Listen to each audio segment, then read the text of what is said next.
د ننګرهار اطلاعات او کلتور ریاست ګرځندوی برخې مسولین وایي د لوی اختر ورځو کې 350 زره سیلانیانو د ننګرهار ښار او ولسوالیو له تفریحي ځایونو لیدنه کړې ده. د ننګرهار اطلاعات او کلتور ریاست د ګرځندوی امیر وایي لوی اختر کې کورنۍ او بهرنیو سیلانیانو له سپینغر ولسوالۍ، میمله باغ، اچین ولسوالۍ، وزیر او نورو سیمو لیدنه کړې ده.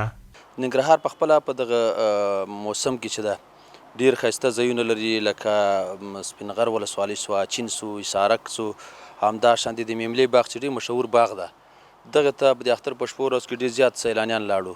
نوموړی وایي د نورو ولایتونو په پرتله په نورو وختونو کې هم ننګرهار ته سیلانیان زیات راځي او بېلابېلو ځایونو ته په چکر ځي. هغه دغه راز زیاته کړه په راتلونکي کې پلان لري چې د سیلانیانو د پاتې کېدو او شپو تېرولو په پار بېلابېلو تاریخي او تفریحي سیمو کې هوټلونه جوړ کړي.